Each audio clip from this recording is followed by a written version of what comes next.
What's up, What's up, New York? You're here with Kylie Pax, Australia's emotional eating coach. We are here in gorgeous sunny Queensland. Mine is Kylie Pax, and Kylie. I am so excited to be here in Dallas. You're here with Kylie Pax, Australia's emotional eating It's coach. Kylie Pax, Kylie Pax, Australia's emotional eating coach. Australia's emotional eating coach. Kylie Pax, Kylie Pax, Kylie Pax.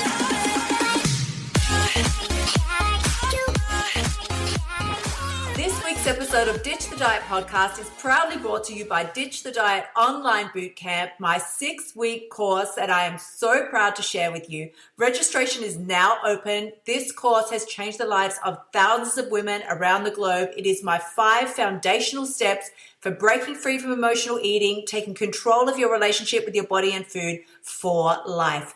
Head to my website, kyliepax.com/bootcamp to find out more. Oh God, this makes me almost a little teary. That's a bit weird, isn't it? For me, the biggest challenge that I have overcome was my marriage breakdown. So, that was not a whole lot of fun. That came to me out of the blue. I was completely unprepared. Obviously, my voice cracks out. Because, these things are never easy. But I was completely unprepared. So that took me by surprise. And so therefore, it was quite a shock to me. And I think, it was a very challenging time. And now I'm very fortunate because he and I get on fine. We're best friends. We see each other all the time. So that is an ideal outcome, but it doesn't always end like that for people. And, one of the biggest lessons and challenges that I sort of learned from that was,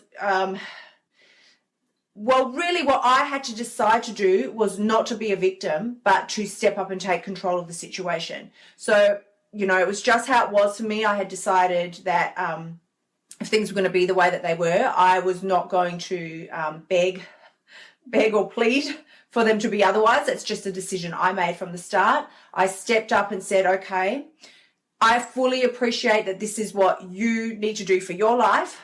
On your bike, off you go. That's fine. Here's what I'm going to do for myself and my life.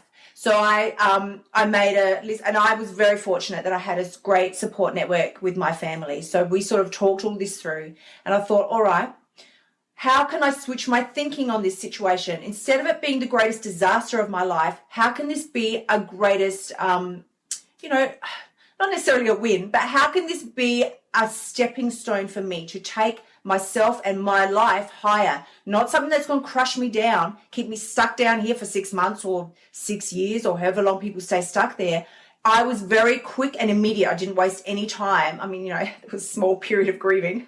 But then it was like, no, well, that's enough of this. It's time to move on. So I decided very, very quickly what I would and would not any longer tolerate from myself and from anybody else in my life. So that meant certain people had to go and other people I drew closer to me.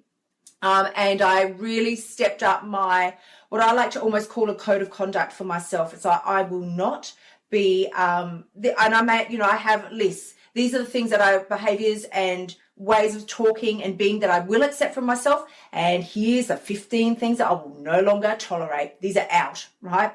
Out of here.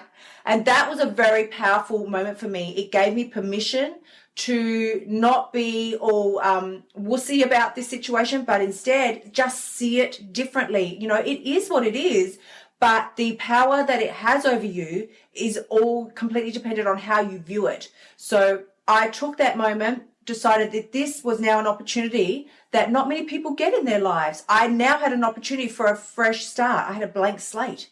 And the choice of where I went from here now was completely mine.